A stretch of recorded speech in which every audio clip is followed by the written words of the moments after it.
Presiden Joko Widodo berjanji menghadiri Munaslup Golkar yang berlangsung pada 15 Mei mendatang di Bali. Jokowi menyebut uang 1 miliar rupiah yang diberikan bakal calon ketua umum sebagai bentuk gotong royong kader Golkar menyukseskan Munaslup. Di tengah kontroversi uang 1 miliar rupiah sebagai syarat pendaftaran calon ketua umum Partai Golkar, Presiden Joko Widodo memastikan bersedia hadir pada Munaslup Golkar yang berlangsung pada 15 Mei mendatang di Bali. Menurut Jokowi, uang 1 miliar rupiah merupakan bentuk kepedulian kader Golkar karena penyelenggaraan Munas memerlukan biaya yang besar. Saya akan datang ke Munas Golkar. Ya, insya Allah saya akan datang. Yang namanya Munas itu kan memerlukan biaya. Nah, biaya itu dari mana? Ya mestinya dari gotong royong semua anggota. Jadi sah saja dan wajar ya Pak? Gimana nih? Gotong royong dari seluruh anggota. Sementara itu, Wakil Presiden Yusuf Kala menegaskan tidak ada mahar politik pada Munaslup Partai Golkar.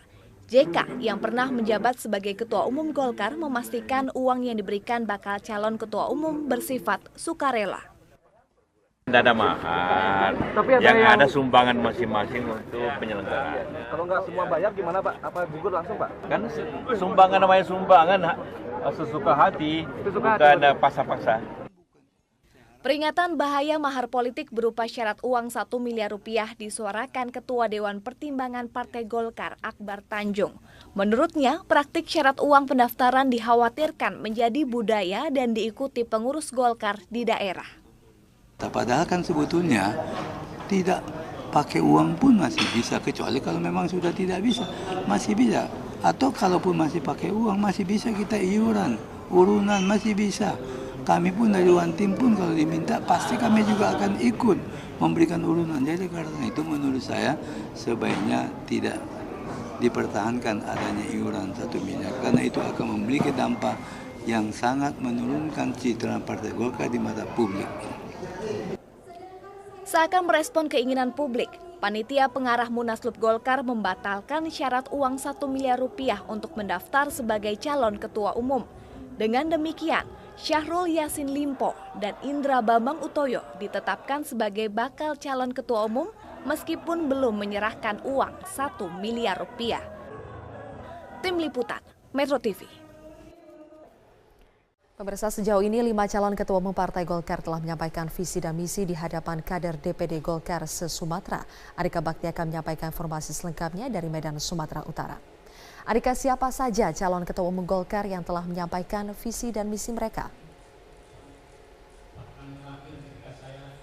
Sylvia, hingga saat ini ada sebanyak 6 calon ketua umum Partai Golkar yang sudah menyampaikan visi misinya dalam kampanye calon ketua umum Partai Golkar di salah satu hotel di Kota Medan ini. Dan ini merupakan calon ketua umum ke-7 yang menyampaikan visi misinya dalam kampanye ini, yakni Priyo Budi Santoso. Tadi sebelumnya sekitar 20 menit yang lalu, calon ketua umum Golkar Indra Bambang Utoyo juga baru saja menyampaikan visi misinya dalam kampanye ini. Dan memang untuk pemaparan visi misi ini, Zilvia, sudah berlangsung sejak Minggu malam kemarin. Ada Setia Novanto dan Mahyudin yang menyampaikan visi misinya pada malam kemarin. Kemudian tadi pagi dilanjutkan oleh Ade Komarudin, kemudian Aziz Samsudin dan juga Erlangga Hartanto. Dan memang nanti setelah seluruhnya menyampaikan, seluruh calon ketua umum Partai Golkar ini menyampaikan visi misinya di Kota Medan ini, maka kampanye akan dilanjutkan di Surabaya, tepatnya di depan seluruh DPD 1 dari Pulau Jawa dan Kalimantan pada 11 Mei mendatang. Dan sementara untuk kampanye terakhir nanti akan dilakukan pada tanggal 12 Mei di Bali untuk menyampaikan visi misinya di depan pendukung dari Indonesia bagian tengah dan Indonesia bagian timur. Zilvia. Adhika, sejauh ini sudah 6 calon ketua umum Partai Golkar yang menyampaikan visi misi. Apa saja isi dari visi dan misi mereka?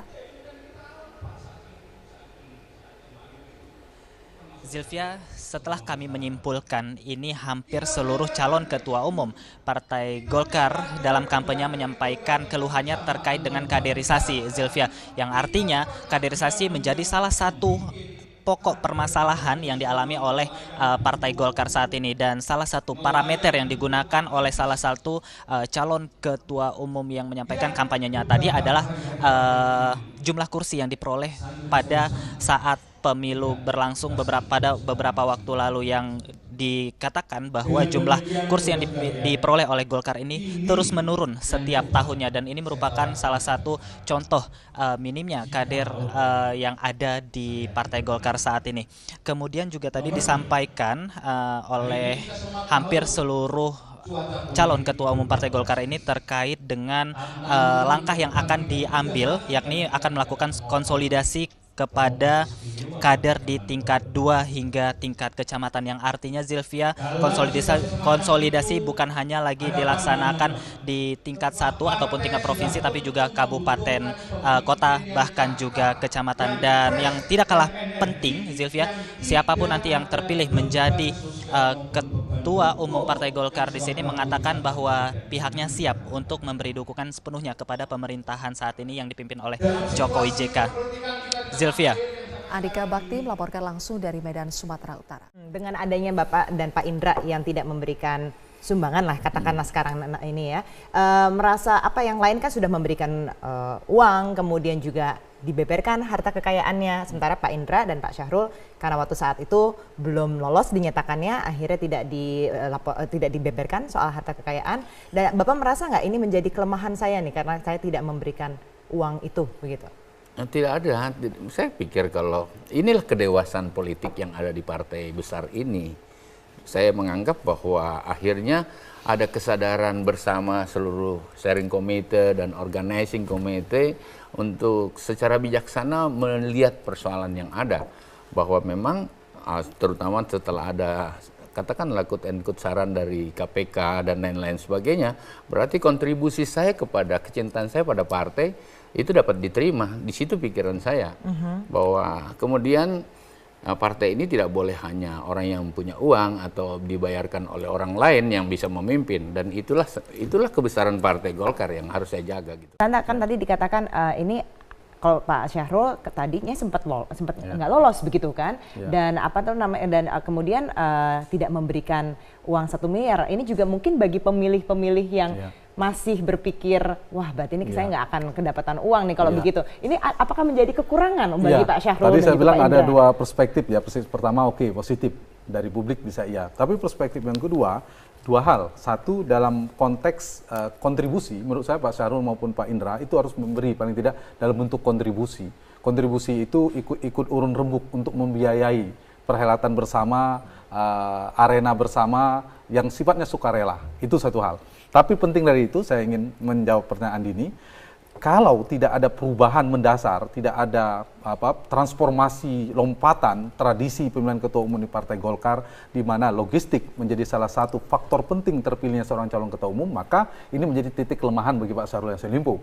Karena paling tidak mereka kan membaca, Pak Syahrul jangankan mau bagi-bagi ke kita ini, dengan 1 miliar pun tidak misalnya. Nah, jadi tergantung nanti bagaimana Golkar akan berubah atau tidak. Saya sering memetakan pemilih-pemilih Golkar itu dengan 3-4 karakter. Karakter yang transaksional, mereka basis utamanya adalah motifnya motif ekonomi, maka yang kelompok ini agak sulit akan mendukung Pak Syahrul. Tetapi kan belum tentu semuanya karakternya seperti ini. Bisa karakter yang kedua. Karakter yang kedua adalah karakter legal protection. Mereka memilih itu untuk sekuritas hukum. Jadi kalau ketua umumnya ini, maka saya aman. Kan kebanyakan kepala daerah juga ya, Pak Syahrul, pengurus DPD dan seterusnya. Dan itulah relevansi kenapa dukungan pemerintah menjadi penting dalam pemilihan calon ketua umum Golkar. Yang ketiga adalah soal negosiasi, kompromi. Kalau saya terpilih, saya akan tetap menjadi pimpinan DPRD, saya tetap menjadi pengurus DPD, ketua DPD di daerah, kalau ketua umumnya si A, atau saya bisa dibawa ke DPP. Itu sah-sah saja. Nah, kalau yang banyak yang nomor 4, yaitu mereka memilih karena politik gagasan, karena ide, karena komitmen, karena idealisme istilah Pak Syahrul Yassin Limpo, maka Pak Syahrul memiliki akseptabilitas, peluang terpilihnya paling besar. Nah, tergantung nanti bagaimana dinamika di di paling besar yang paling tidak karena komitmen Pak Syahrul tadi, karena gagasan, tidak mau dengan ini dan seterusnya. Tapi kalau Golkar tidak berubah dengan tradisi lamanya, tidak bertransformasi yang banyak nomor satu, maka ini menjadi kelemahan bagi Pak Syahrul ini. Sudah berubah belum tapi ini Golkar kalau dilihat Mas Hanta? Tergantung. Ada waktu satu peluang untuk berubahnya memang belum begitu kentara dan kuat, tetapi kita tetap harus menyisipkan sedikit optimisme ruang untuk Golkar barangkali akan melakukan perubahan besar di Munaslup ini. Karena Munaslup ini momentum bagi Golkar akan melakukan perubahan besar, Golkar akan mengalami perbaikan atau proses pembonsaian di internal Golkar sendiri dengan menyuburkan hal-hal yang semacam itu. Mas Hanta, tanggapan Anda terkait akhirnya nih iuran ini dirubah menjadi sumbangan yang bersifat sukarela. Bagaimana tanggapan Anda? Ya, catatan kritis saya pada saat itu, jangan sampai ide tentang 1 miliar ini menjadi basis seleksi terhadap calon ketua umum di Golkar. Kalau itu menjadi basis seleksi atau kewajiban, menurut saya berbahaya.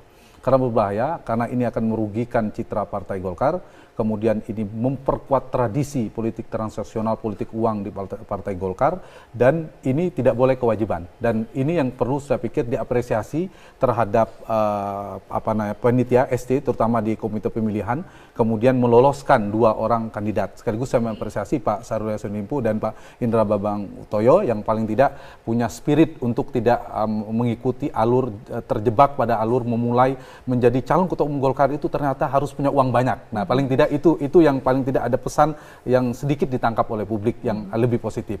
Tetapi meskipun kalau yang kewajiban ini paradigmanya diubah bersifat sukarela, misalnya Pak Syahrul bisa menyumbang, Pak Ade Komarudin bisa, siapapun bisa dengan sesuai kemampuannya, itu menjadi positif sebenarnya. Gotong royong, iuran, dan itu Golkar memberikan tradisi bagaimana mengelola partai secara modern, yang transparan, bagaimana mengelola pendanaan partainya, pendanaan munaslupnya, sekaligus menggairahkan seluruh kader-kader untuk terlibat dan paling tidak meminimalisir kemungkinan politik transaksional, politik uang di Partai Golkar. Dengan syarat memang komite etik diberi betul-betul kewenangan yang kuat jangan sampai terjadi dan seterusnya. Itu poin penting yang saya katakan sejak awal. Kalau ini tidak menjadi basis kewajiban sifatnya, maka itu bisa dikelola. Tidak boleh ada uang beredar di luar uang yang dikelola oleh oleh penyelenggara. Itu positif. Misalnya kalau ada uang yang beredar di luar itu, maka komite etik bisa mendiskualifikasi calon yang ternyata melakukan politik uang di luar itu. Kemudian mendiskualifikasi, menggugurkan hak suara yang dimiliki oleh para pemilih DPD dan semua 500 sekian yang dimiliki pemilik suara itu, maka bisa digugurkan. Itu komitmen itu yang lebih penting, sekedar dari 1 miliar, 2 miliar dan seterusnya, yang lebih besar itu. Tapi kembali sana, maka kita tetap apresiasi ternyata 1 miliar itu bukan menjadi kewajiban, bukan menjadi salah satu parameter untuk seleksi. Nyatanya Pak Syahrul Yassin Limpo ternyata lolos dalam penjaringan calon ketua umum.